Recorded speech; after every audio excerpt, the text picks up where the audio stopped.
कनकपुर गांव में भगवान विष्णु का एक मंदिर था। उस मंदिर के आगे एक सुंदर व काफी बड़ा बाग था। वहीं एक छोटी सी कुटिया में बाग का मालिक जीतो अपनी पत्नी रामा के साथ रहता था। जीतो सारे दिन बाग की देखभाल करता, पेड़ों को पानी देता था। रामा घर का काम करती थी। घर का काम समाप्त होने के बाद वह अपनी कुटिया में तो कभी मंदिर में जाकर भगवान विष्णु के भजन गाया करती थी। एक दिन वह अपनी कुटिया के बाहर एक पेड़ के नीचे बैठी भजन गा रही थी। तभी उसे एक मोर दिखाई दिया। वह रामा के आसपास घूम रहा था और अपने पंख फैलाकर नाच रहा था। रामा ने मोर को नाचता देखा तो उसे बहुत अच्छा लगा। जब तक वह भजन गाती रही, मोर वहीं घूमता रहा। उसके बाद वह कहीं चला गया। शाम को रामा ने जीतो को मोर के बारे में बताया तो उसने कहा, मैंने तो कोई मोर नहीं देखा। अगले दिन भी जब रामा भजन गाने बैठी तो वह मोर आ गया और भजन सुनकर नाचता रहा, फिर चला गया। रामा भजन समाप्त होने पर उसे ढूंढती रही, लेकिन वह मोर कहीं नजर नहीं आया। अगले दिन रामा मंदिर गई और मंदिर के पुजारी से मोर के बारे में पूछा। पुजारी ने कहा, बेटी मैंने तो कोई मोर नहीं देखा, हो सकता है पास के जंगल से आया हो।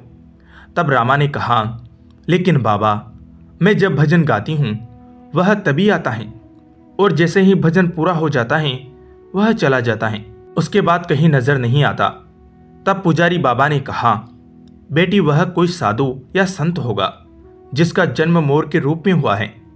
वह जब भी भगवान श्री विष्णु के भजन सुनता है तो झूमने लगता है। इसी तरह कुछ दिन बीत गए।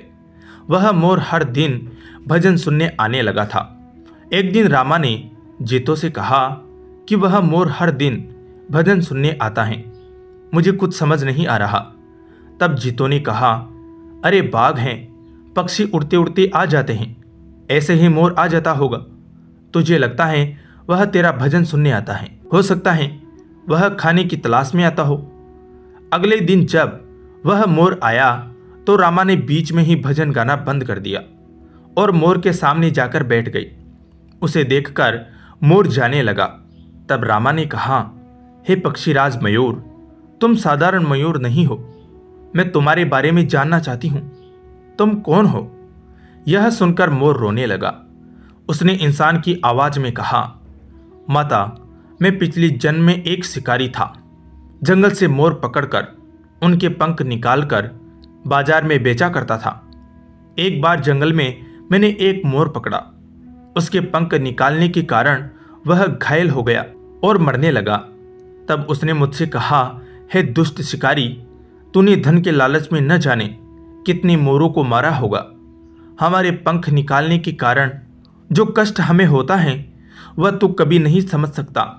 इसलिए मैं तुझे श्राप देता हूँ कि अगले जन्म में तू मोर बने और तुझे भी इसी प्रकार कष्ट हो। यह कहकर वह रोने लगा। तब रामा ने पूछा, तुमने जो किया उसकी सजा तो तुम्हें मिल रही है, लेकिन तुम इंसान की तरह कैसे बोल लेते हो और इस श्राप से तुम्हें कैसे मुक्ति मिल सकती है? तब उस मोर ने कहा, आज जब कोई मेरे पंख निकालता है तो मुझे बहुत दर्द होता है, लेकिन इन कष्टों को सहते हुए जब से मेरा जन्म हुआ है मैंने श्री हरि विष्णु नाम का जाप शुरू कर दिया। इसी जाप के कारण मेरे कष्ट कम हो गए। आपको भजन गाता देखकर मेरा मन नाचने को बेचैन हो जाता है। भगवान श्री हरि विष्णु की मुझ पर बहुत कृपा है, मैं कभी भी अपना रूप बदल सकता हूँ। यह कहकर वह सुंदर लड़के के रूप में प्रकट हो जाता है।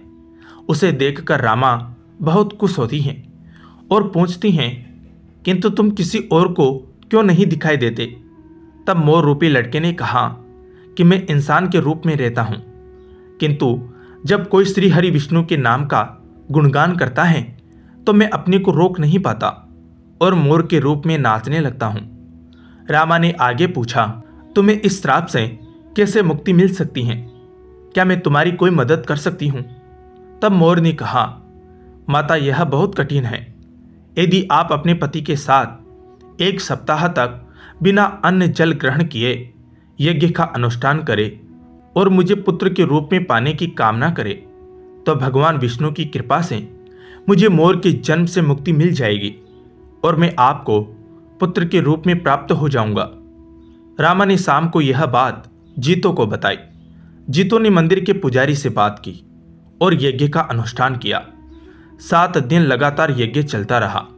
7वें दिन यज्ञ की अंतिम आहुति के साथ मोर ने अपने प्राण त्याग दिए और 9 महीने बाद रामा के गर्भ से एक तेजस्वी बालक के रूप में जन्म लिया। भगवान विष्णु की कृपा से हर प्राणी को कष्टों से मुक्ति मिल जाती है। जय श्री हरि।